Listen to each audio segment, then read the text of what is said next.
Les bien-aimés, comme vous le savez, aujourd'hui c'est la grande fête de Pentecôte pour nous chrétiens. C'est un jour spécial, parmi les jours spéciaux dans la vie de l'Église. Nous sommes donc prêts à écouter la parole que notre Seigneur a préparée pour nous en ce jour de Pentecôte.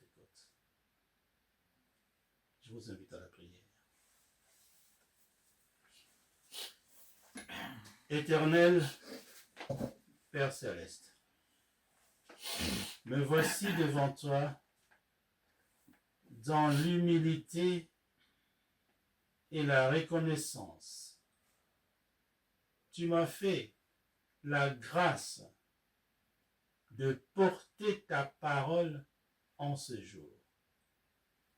Non par mes propres forces, mais par la puissance de ton esprit.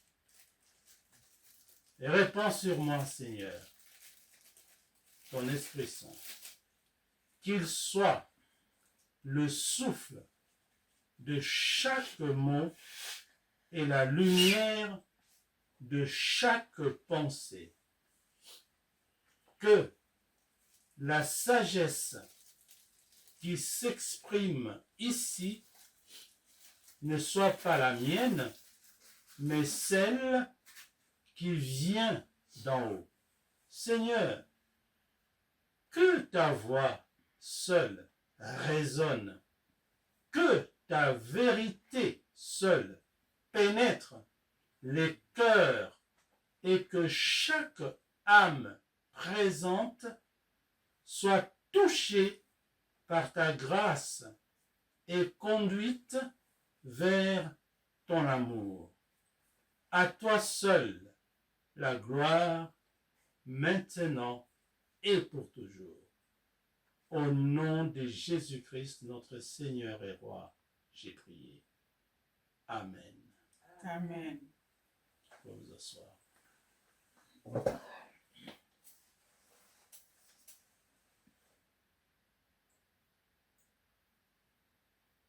Et comme c'est un jour spécial, nous allons de nouveau invoquer le feu de Dieu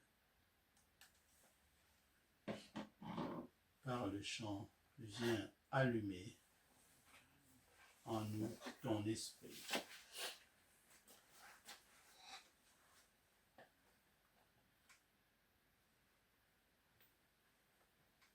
Seigneur Jésus, encore une fois, nous venons devant toi avec toute humilité, parce que nous ne sommes rien devant toi. Nous ne pouvons rien faire sans toi, rien faire sans toi. Voilà pourquoi nous insistons, Seigneur, aide-nous, aide-nous. Tu l'as dit toi-même, que sans toi, nous ne pouvons rien faire. Alors, viens, Seigneur, en ce jour de Pentecôte, viens allumer en nous ton esprit. Merci, Seigneur.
Mes bien-aimés, notre enseignement d'aujourd'hui a pour titre Pentecôte 2026. Et le sujet c'est quand le ciel descend sur la terre. Quand le ciel descend sur la terre. Mes frères et sœurs, comme vous le savez, il y a des jours qui changent complètement le cours de l'histoire. Exemple, le 6 juin 1944, des milliers de soldats débarquent sur les plages de Normandie. Le monde ne fut plus jamais le même à partir de cette date. Mais il existe un autre jour bien plus décisif encore. Et ce jour-là a changé non seulement le cours de l'histoire, mais le destin éternel de l'humanité. Ce jour-là, c'est le jour de la Pentecôte que nous célébrons aujourd'hui. 50 jours après la résurrection de Jésus, dans une chambre haute de Jérusalem, quelque chose d'extraordinaire se produit. Le ciel s'ouvre. Le ciel s'ouvre. Le feu descend. Et une poignée d'hommes et de femmes tremblants fut transformée en une armée spirituelle qui allait secouer le monde entier. Ce matin, donc aujourd'hui, ce matin, nous allons plonger dans ce récit fondateur et nous poser une question essentielle. Laquelle? La voici. Qu'est-ce que la Pentecôte signifie pour moi? Qu'est-ce que la Pentecôte signifie pour moi aujourd'hui? Alors, le premier point de notre enseignement, nous l'avons intitulé « Le feu et le vent ». Le feu et le vent, une transformation intérieure. Le feu et le vent, une transformation intérieure. Et pour développer ce premier sujet, nous allons nous appuyer sur un texte. C'est Actes chapitre 2, versets 2 à 3. Alors, pour ne pas relire le texte plusieurs fois, nous allons demander à notre sœur Georgine de lire le texte entier, c'est-à-dire Actes chapitre 2, versets 1 à 4. Merci. Acte 2, versets 1 à 4. Le jour de la Pentecôte, ils étaient tous ensemble dans le même lieu. Tout à coup, il vint du ciel un bruit comme celui d'un vent impétueux. Et il remplit toute la maison où ils étaient assis. Des langues semblables à des langues de feu leur apparurent, séparées les unes des autres, et se posèrent sur chacun d'eux. Et ils furent tous remplis du Saint-Esprit, et se mirent à parler en d'autres langues, selon que l'Esprit leur donnait de s'exprimer. Amen. Amen. Merci. Bien. Donc, je disais, notre premier point d'aujourd'hui s'intitule « Le feu et le vent, une transformation intérieure ». Et comme vient de le lire notre sœur, pour développer ce premier point, nous allons nous appuyer au chapitre 2 et 3 du texte que nous venons d'écouter. Je vous le rappelle. Tout à coup, il vint du ciel un bruit comme celui d'un vent impétueux, et il leur apparut des langues comme des flammes de feu. Fin de citation. Mes frères et sœurs, le vent et le feu ne sont pas choisis par hasard, non. Dans l'Ancien Testament, Dieu se manifeste dans le feu. Rappelez-vous, le buisson ardent, c'est du feu. La colonne de feu dans le désert, c'est du feu. Et il se manifeste aussi dans le souffle.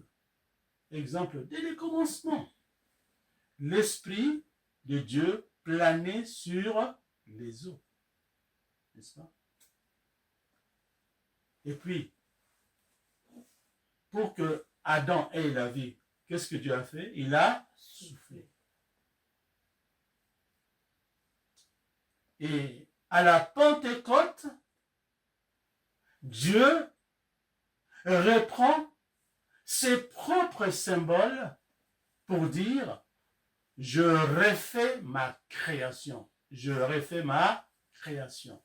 Je vous refais à l'intérieur. » À l'intérieur. Donc l'esprit ne sera plus comme dans l'Ancien Testament sûr, mais dans le Nouveau Testament, l'esprit est à l'intérieur du croyant. À l'intérieur. Mes frères et sœurs, le feu purifie ce qui est impur et réchauffe ce qui est froid. Le vent balaye ce qui est stagnant et apporte de l'air frais là où il n'y en a plus. Ces deux images parlent de ce que l'Esprit Saint veut faire dans chaque croyant. Quoi? Qu'est-ce que l'Esprit Saint veut faire dans chaque croyant? Purifier nos motivations et renouveler notre ardeur. Purifier nos motivations et renouveler notre ardeur. Je vais vous raconter une première petite histoire. J'en ai 3 aujourd'hui pour vous. Voici la première. Un forgeron expliquait un jour à son apprenti pourquoi il chauffait le métal avant de le travailler. Il dit, si je frappe le fer froid, il résiste et se brise. Si je frappe le fer froid, il résiste et il brise. Mais une fois chauffé à rouge, il devient malléable et je peux lui donner la forme que je veux. L'apprenti réfléchit, puis il dit, ah, alors Dieu fait pareil avec nous. Le forgeron posa son marteau, le marteau. Il posa son marteau et répondit, exactement, fiston, exactement, fiston. Dieu nous chauffe avant de nous façonner. Dieu nous chauffe avant de nous façonner. Réfléchissez à cela.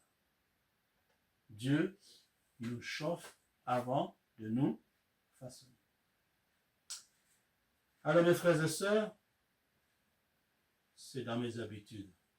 Je suis enseignant et j'aime toujours associer l'enseignement à la pratique. Comme application, mes frères et sœurs, demandez-vous honnêtement, y a-t-il en moi quelque chose de froid, de durci, et stagnant, qui ne bouge pas, qui n'évolue pas? Y a-t-il en moi quelque chose de froid, de dur, ce qui est dur? Il y a des cœurs qui sont durs, ou des choses qui n'évoluent pas, des mentalités qui n'évoluent pas. Ça peut être aussi une colère, une rancune, une amertume, une indifférence, une routine spirituelle vide. Pose-toi cette question, mon frère, ma soeur. Alors cette semaine, prenez un moment pour prier comme suite. Une petite prière, courte et puissante. Je vous la cite. Dans ta chambre, tu te mets à genoux, seul, et tu dis, Esprit Saint, souffle sur les braises de ma foi. Réchauffe ce qui s'est refroidi en moi. Au nom de Jésus. Amen. Amen. Faites ça cette semaine. Lundi, mardi, mercredi, jeudi, vendredi, samedi.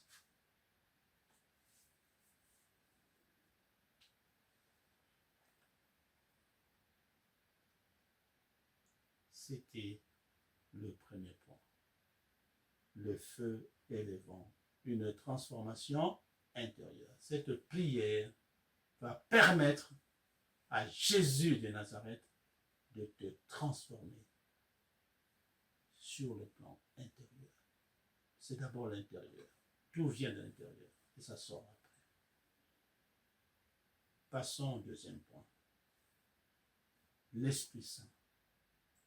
Une promesse tenue. L'Esprit Saint, une promesse tenue. Pour développer ce deuxième point, nous allons nous baser ou nous appuyer sur le verset 4a du texte que notre sœur a lu. Le verset 4a. Je vous le rappelle. Ils furent tous remplis du Saint-Esprit. Mes frères et sœurs, avant son ascension, Jésus avait donné un ordre surprenant à ses disciples. Il leur a dit, ne partez pas, donc ne bougez pas, vous restez là. Attendez, une promesse allait s'accomplir. Attendez, point. Une promesse allait s'accomplir. Pendant 10 jours. Pourquoi 10 jours? Parce que Jésus a ascensionné 40 jours après sa résurrection. Et la Pentecôte, c'est 50 jours. 50 moins 40 fait 10. Donc les disciples de Jésus, pendant 10 jours, ces disciples prièrent ensemble. Ils prièrent ensemble. Toujours dans la chambre haute. Ils prièrent ensemble. Dans l'unité et l'expectative. Les mots sont très importants. Prier dans l'unité, même esprit, et l'expectative, c'est-à-dire que quand vous priez, croyez que Dieu vous écoute et il va exaucer votre prière. Croyez, vraiment du fond du cœur. On ne prie pas en l'air comme ça. C'est comme si vous jouez. Mais non. Quand on prie, on croit que ce que je demande, Dieu va vraiment me le donner. Dieu va le faire. C'est ça, cette foi-là. Prier dans l'unité et l'expectative. C'est ce que les disciples de Jésus ont fait pendant 10 jours. Et au 50e jour, après la Pâque, Jésus de Nazareth s'est manifesté. Au 50e jour après la Pâque, le jour de la fête des Juifs de Shavuot, la promesse éclata comme un tonnerre. Shavuot, c'est la fête des Juifs, fête le jour où Dieu a remis les 10 commandements à Moïse. C'est ce qu'ils appellent Shavuot. Alors, ce jour-là, donc aujourd'hui, Pentecôte, la promesse que Jésus avait donnée à ses disciples a éclaté comme un tonnerre, le vent, le bruit d'un vent très fort. Dieu ne ment jamais. Dieu ne ment jamais. Attendez, ne bougez pas. Jusqu'à ce que le consommateur viendra. Et ce jour-là, c'est aujourd'hui. L'Esprit Saint est descendu. Mes frères et sœurs, je vous rappelle que Dieu ne fait jamais de promesses en l'air. Ce qu'il annonce, il l'accomplit à son heure. C'est lui qui choisit l'heure pour que ce qu'il a annoncé ou promis s'accomplisse. C'est lui qui choisit l'heure, le moment. Et c'est lui aussi qui choisit la manière que cela va s'accomplir. Laissons Dieu faire son job. Ayons tout simplement confiance en lui, parce qu'il est parfait. La Pentecôte est la preuve vivante que Dieu est fidèle. Ne bougez pas, un consolateur viendra. Il est venu aujourd'hui. Dieu avait promis un consolateur. C'est écrit dans Jean 14, 16. Et ce consolateur est venu aujourd'hui. Ayons confiance, mes bien-aimés. Ayons confiance. Voici ma deuxième petite et belle histoire. Il y avait une vieille femme africaine,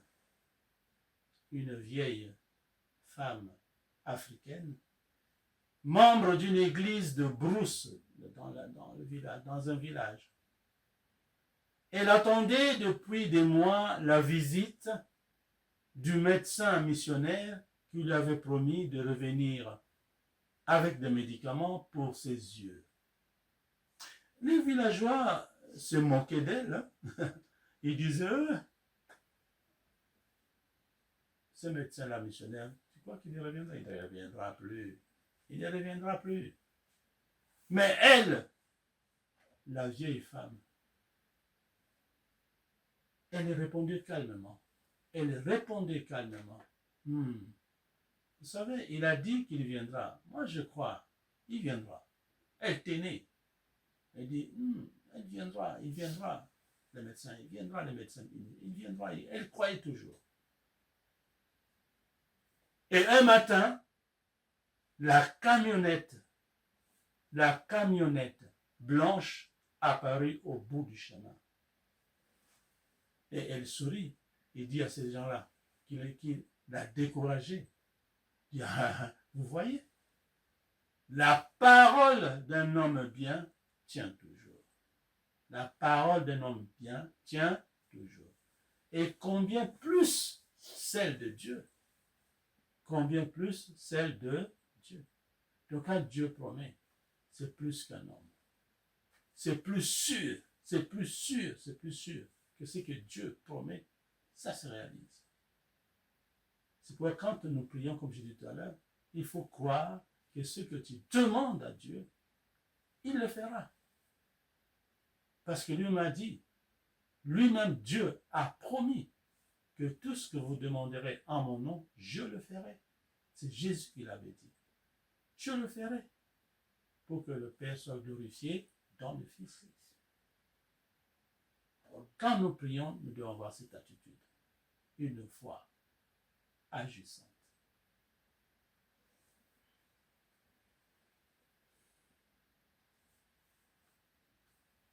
Mes frères et sœurs, voici la deuxième application. Cette semaine, de lundi à samedi, cette semaine, identifiez une promesse de Dieu. Comment? En lisant la Bible, tout simplement. Identifiez une promesse de Dieu que vous attendez encore. Que vous attendez encore. Ce n'est pas la peine de se plaindre. Quand on se plaint, ça ne résout pas les problèmes. Au contraire, ça t'enfonce encore. Ça t'enfonce encore. Ça rend encore ta situation plus difficile quand tu te plains. Parce qu'il n'y a pas de foi. Il faut faire le contraire. Tu identifies une promesse de Dieu et tu t'appuies dessus. Tu t'appuies dessus. Dieu t'y a promis ceci et cela. Je suis justement aujourd'hui dans cette situation-là. Alors, je sais que tu es fidèle à ta parole. Je crois et je te dis déjà merci, Seigneur, parce que tu as résolu mon problème. Voilà comment on prie. Tu remercies Dieu parce qu'il a résolu ton problème. C'est ce que Jésus a fait avant d'appeler Lazare. Père, je sais que tu m'exauces toujours. Je sais que tu m'exauces toujours. Et il reconnaît d'abord que Dieu exauce toujours. Mais pour que les personnes qui m'entourent voient et croient que c'est toi qui m'as envoyé, allez, Lazare, sors de là. Et Lazare est sorti après avoir passé 4 jours dans le tombeau. Quel miracle. Et Jésus a dit, nous pouvons faire aussi ce genre de miracle. Comment? Mais en croyant que tout ce que Jésus a promis, il le fera. Alors, écoutez bien ce que je vais vous dire. Une pratique efficace. Une pratique efficace. Alors, j'ai dit cette semaine, identifiez une promesse de Dieu que vous attendez encore et écrivez-la sur un papier. Je ne sais pas quel problème qui te tracasse. Écris ces problèmes-là sur un bout de papier en disant que, mon Dieu, tu as résolu tel problème au nom de Jésus. Vous m'entendez bien? Sur un bout de papier, vous écrivez tout simplement, mon Dieu, au nom de Jésus-Christ, je crois que tu as résolu tel problème. Okay? Le problème que tu as, s'il vous plaît, je répète, vous écrivez cela sur un papier. Et puis, réalisez-la chaque matin en disant, Père, tu es fidèle, je t'attends. Tout simplement, tu écris ton problème, tu remercies Dieu parce qu'il a résolu ce problème-là. Et puis tu dis, Père, tu es fidèle, je t'attends. Au nom de Jésus-Christ, Amen. Est-ce que vous m'entendez? Amen. Tout simplement. Faites-le demain lundi, mardi, jusqu'à samedi. Tous les jours, s'il vous plaît. S'il vous plaît. Ça, c'est votre deuxième devoir.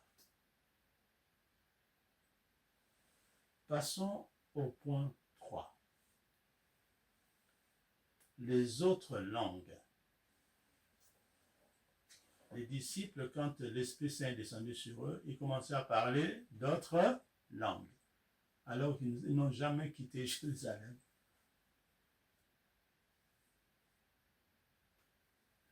Pour développer cette idée-là,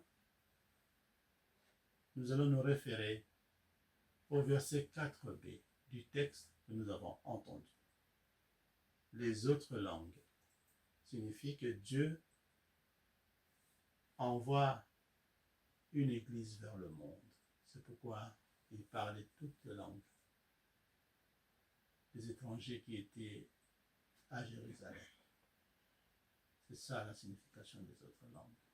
C'est une église qui est envoyée vers le monde entier. Alors je vous rappelle le passage. Actes chapitre 2, verset 4b. Ils se mirent à parler en d'autres langues selon que l'Esprit leur donnait de s'exprimer. C'est l'Esprit qui leur donnait de s'exprimer. Ils ne sont pas eux-mêmes commencés par leur volonté. Non. C'est qui? Selon que l'Esprit leur donnait de s'exprimer. Ça doit être dirigé par le Saint-Esprit. De parler en langue. Mes frères et sœurs, Jérusalem était ce jour-là rempli de pèlerins venus de toutes les nations pour la fête de Shavuot. Shavuot, je vous ai dit, Shavuot, c'est le jour où les Juifs célèbrent le jour que Dieu a remis les 10 commandements à Moïse. Alors, ces Juifs qui étaient à l'étranger sont venus pour fêter avec leurs frères à Jérusalem. C'était des étrangers, ils parlaient plusieurs langues. Parmi eux, il y a des Pétès, des Médès, des Égyptiens, des Romains, et des dizaines de langues se croisaient dans les rues. La diaspora juive était là. C'est comme nous, hein? Il y a des Congolais en France, Congolais aux États-Unis, Congolais en Israël, Congolais partout en Chine. Imaginez, les jours de l'indépendance du Congo, nous décidons que les Congolais de l'étranger décident de descendre à Kinshasa. C'est ça. Il y aura des Congolais qui vont parler anglais, il y en a d'autres, les Chinois, le français, l'italien, etc., etc. C'est ça. C'est ce qui s'est passé ce jour-là de la Pentecôte. La diaspora juive était là. Il y avait des Parthès, des Médès, comme je dis, des Égyptiens, des Romains et d'autres. Et voilà que les disciples de Jésus de Nazareth, des Galiléens, des gens du peuple qui n'ont jamais voyagé, se mettent à parler dans toutes ces langues qu'ils n'ont pas apprises à l'école. C'est selon que l'Esprit leur donnait de s'exprimer. Le miracle n'est pas seulement spectaculaire, mais c'est un miracle missionnaire. Un miracle missionnaire. Dieu dit, mon évangile est pour tous les peuples sans exception. C'est pourquoi ils ont parlé plusieurs langues. Cela signifie que Dieu veut que son évangile soit pour tous les peuples, sans exception. Mes frères et sœurs, la Pentecôte est l'antidote, c'est-à-dire le contraire de la tour de Babel. Rappelez-vous, à Babel, les langues furent divisées à cause de l'orgueil de l'homme. Les langues furent divisées. Les gens ne se comprenaient plus. Ils commençaient à parler des langues que les autres ne comprenaient pas. Mais la Pentecôte, les disciples de Jésus ont parlé de langues que les autres comprenaient. C'est la différence. C'est pourquoi nous disons que la Pentecôte est l'antidote, le contraire de Babel, de ce qui s'est passé à Babel. À la Pentecôte, les langues sont réunies par la grâce de Dieu. L'Esprit Saint n'est pas donné pour que nous nous sentions bien entre nous. Non. L'Esprit Saint est donné pour que nous allions vers les autres. Quand l'Esprit Saint descend sur toi, quand Dieu te donne l'Esprit Saint, c'est pas pour toi, c'est pas pour toi, c'est pas pour moi seulement. C'est pour que nous allions vers les autres. Parce que mon évangile, dit Dieu, mon évangile est pour tous les peuples, sans exception.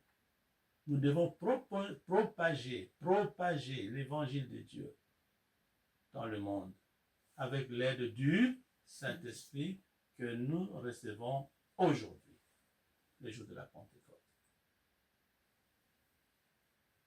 C'est pourquoi les disciples ont parlé toutes les langues que les étrangers parlaient à Jérusalem ce jour-là.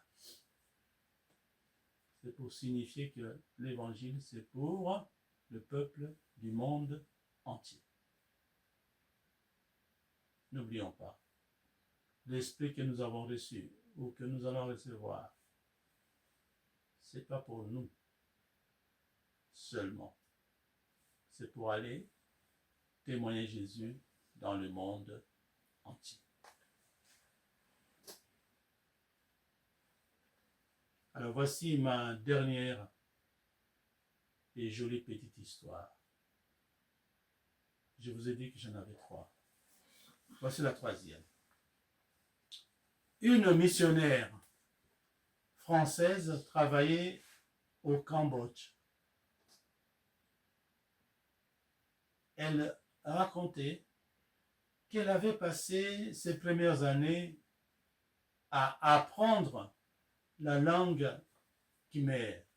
Vous vous rappelez Khmer rouge, l'histoire. Alors, cette dame, cette missionnaire française, était souvent découragée. Un soir, une vieille dame du village lui dit, dans un khmer encore maladroit pour elle, mais elle dit, madame la missionnaire, quand tu parles notre langue, même avec des fautes, mon cœur comprend que tu m'aimes. C'est terrible. Hein? Quand tu parles notre langue, même avec des fautes, mon cœur comprend que tu m'aimes. Alors la missionnaire, à partir de ce que cette vieille dame qui lui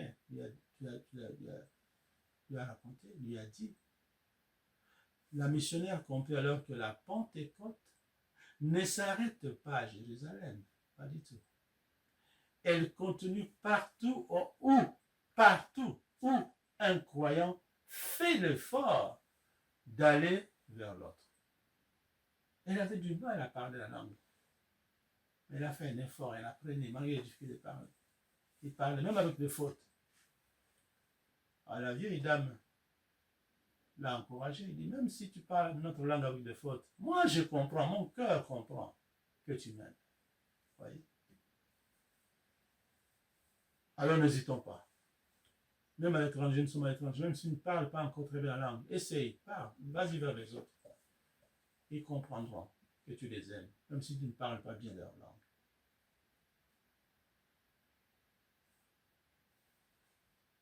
Et le Saint-Esprit est là pour t'aider.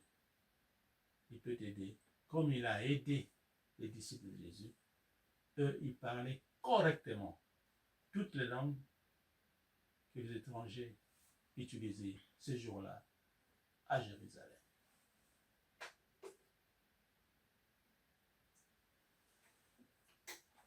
Alors, dernière application, mes frères et sœurs, l'Esprit Saint vous envoie vers quelqu'un cette semaine. Je répète, l'Esprit Saint vous envoie vers quelqu'un cette semaine. Nous sommes le jour de la Pentecôte. Je répète, nous ne sommes venus pas pour rien, pour recevoir une mission de la part du Saint-Esprit. Alors, cette semaine, l'Esprit Saint vous envoie vers quelqu'un. Qui est cette personne dans votre entourage? Qui est cette personne? L'Esprit Saint vous envoie, t'envoie ma soeur, mon frère, cette semaine.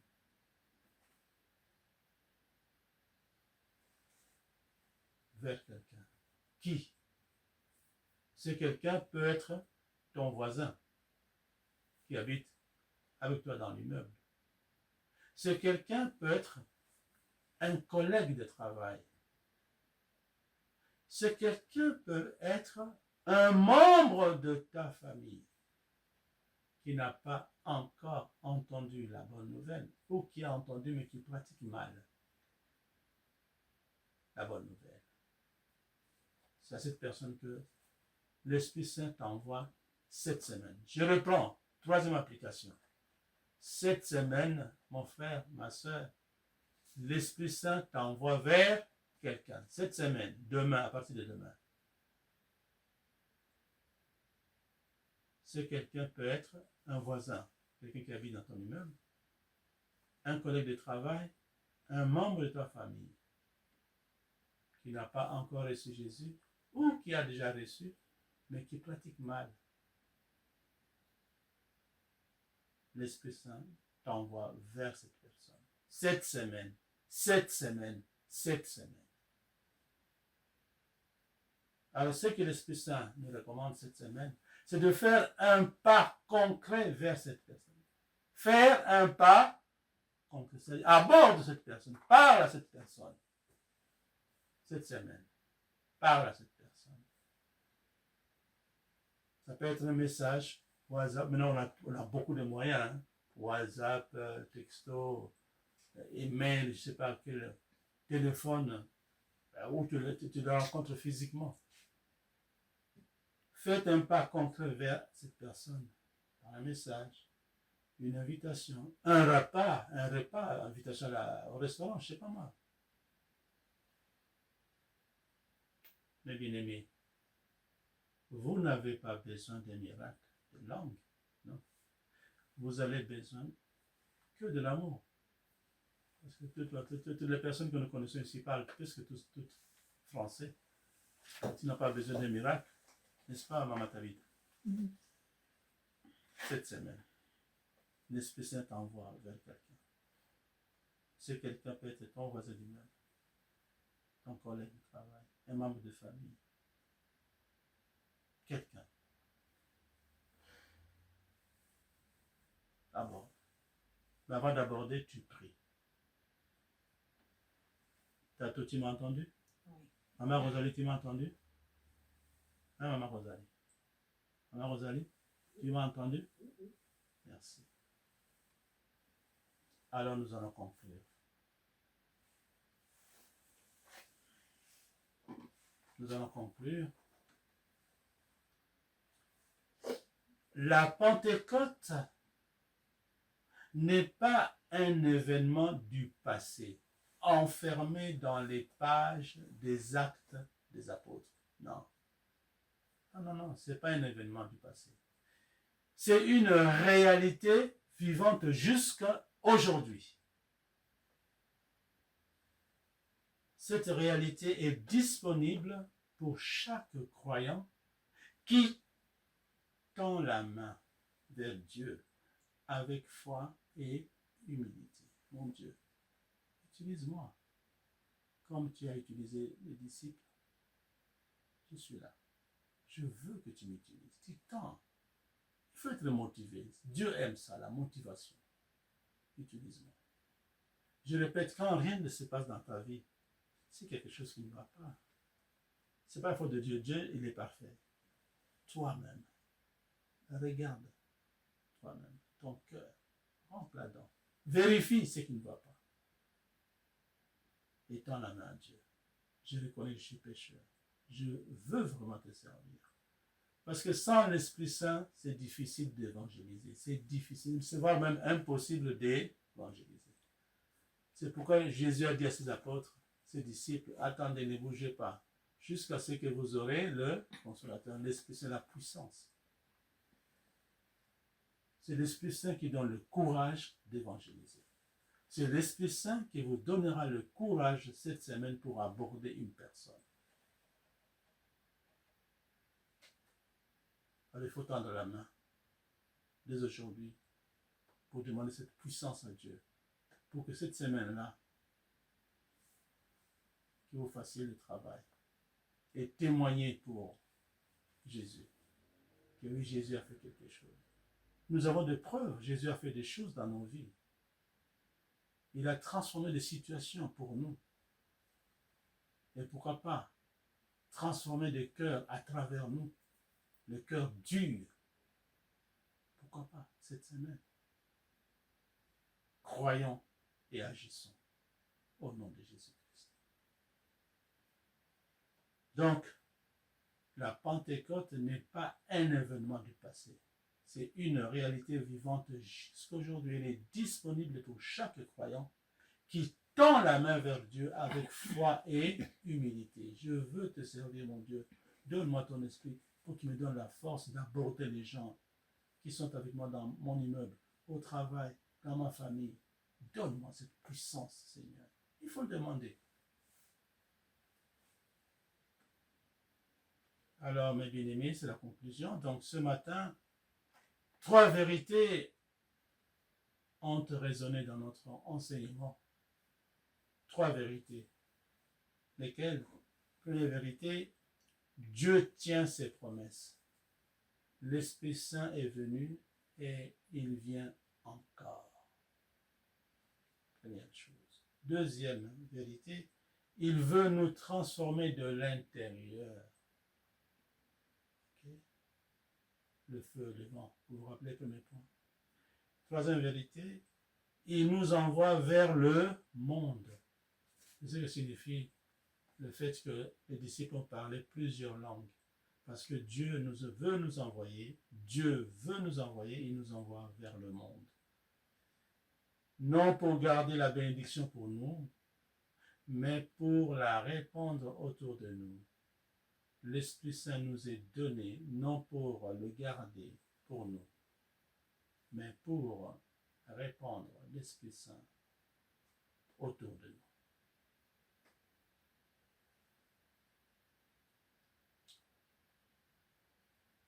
Alors, bien-aimés, nous allons vers la fin. Et la question n'est pas, je reprends, la question n'est pas, l'Esprit Saint est-il encore à l'œuvre aujourd'hui? Pour beaucoup de ça, est-ce que ça va, ça la racaque?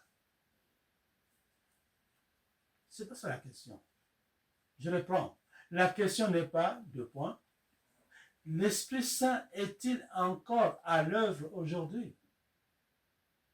Moi, je vous donne tout de suite la réponse. Je vous donne tout de suite la réponse. Je vous dirai oui. Je vous dirai oui. L'Esprit Saint est encore à l'œuvre aujourd'hui. Sans hésitation, je vous dirai oui. Mais la vraie question est la suivante. La vraie question est la suivante. Lui avez-vous ouvert la porte de votre vie? Est-ce que tu as, mon frère, ma soeur, ouvert la porte de ta vie à l'Esprit Saint, c'est-à-dire à Jésus-Christ? Parce que c'est lui l'Esprit Saint. Jésus-Christ est à la fois Dieu le Père, Dieu le Fils et Dieu le Saint-Esprit. Est-ce que tu as ouvert la porte à Jésus? La porte de ta vie, est-ce que tu l'as ouverte à Jésus, à l'Esprit Saint? Est-ce que tu as ouvert la porte de ton foyer, papa, maman, enfant, etc., à Jésus? Je reprends. Est-ce que tu as ouvert la porte de ton foyer à Jésus? Je vous demande d'ouvrir la porte de cette semaine à l'Esprit Saint. Je vous demande d'ouvrir la porte de cette semaine, lundi jusqu'à samedi, à l'Esprit Saint. Pour mettre en pratique les 3 applications que je vous ai demandées pendant l'enseignement. Alors, je finis toujours, comme vous le savez déjà, par une recommandation finale. Il y a déjà les 3 applications et à la fin, il y a une recommandation. Mes frères et sœurs, cette semaine, je vous invite à pratiquer ce que j'appellerai la discipline de l'attente active. Écoutez bien.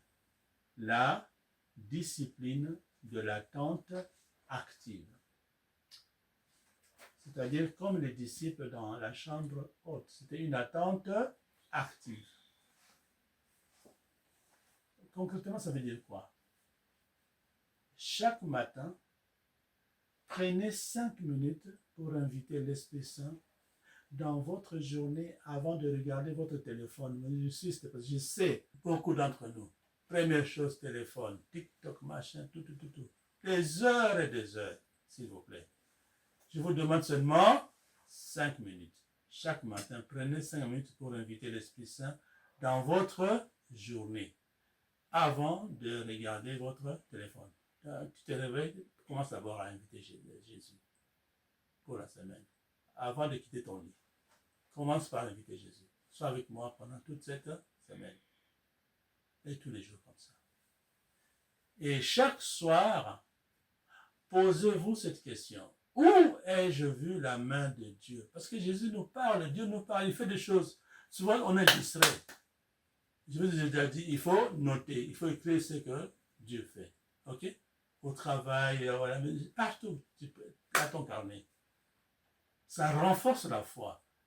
Un mois après, quand tu vas relire ça, ah, Dieu, quand Satan viendra, parce que lui, il cherchera à te décourager.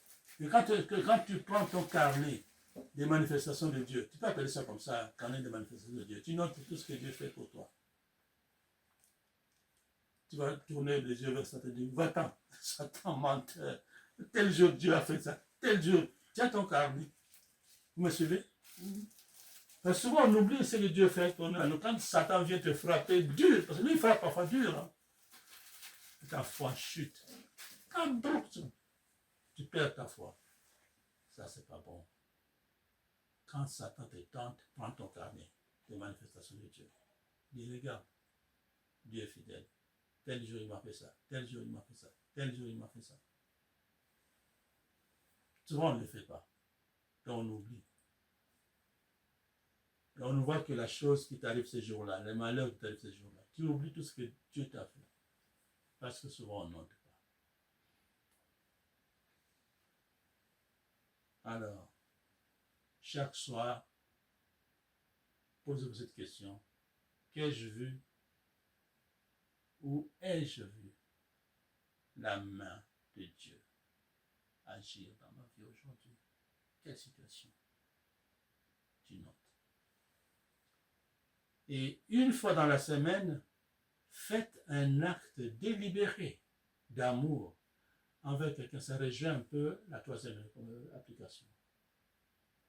Un acte d'amour avec quelqu'un qui ne s'y attend pas, sans calcul. C'est la Pentecôte qui continue à travers nous. Donc la Pentecôte doit continuer à vivre la Pentecôte pendant la semaine. Pas seulement aujourd'hui tu quittes l'église, c'est fini. Non, c'est pas ça la Pentecôte. Il faut continuer à appliquer la Pentecôte pendant toute la semaine et continuer avec. C'est clair? Ok. C'était la pratique. La dernière recommandation. Et que l'Éternel, qui est tellement bon, nous remplisse de son Esprit Saint pour que nous puissions mettre en pratique tout ce que nous venons d'apprendre. Par le saint nom de Jésus, je le déclare. Amen. Amen. Nous allons à présent faire la prière après la prédication.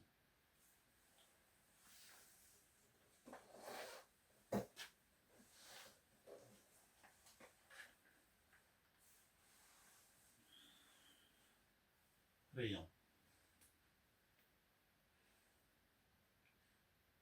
Nous te rendons grâce pour ce jour, Seigneur, pour ta parole vivante et pour la réalité de ton Esprit Saint parmi nous. Tu n'es pas un Dieu lointain, non. Tu es Emmanuel, le Dieu qui habite avec son peuple.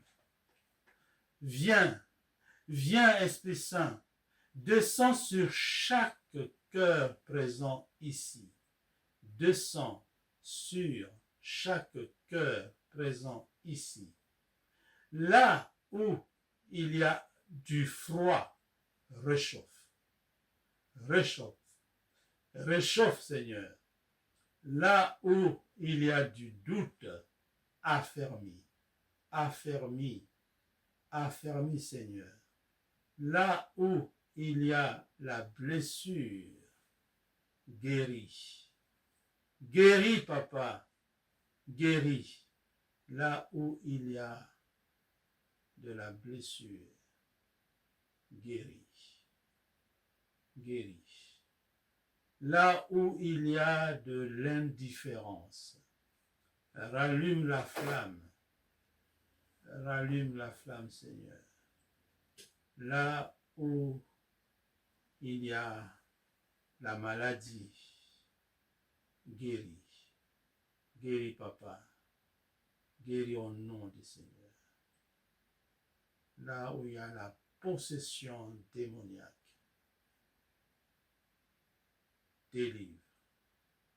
Délivre, Seigneur. Délivre au nom de Jésus. Oui, papa.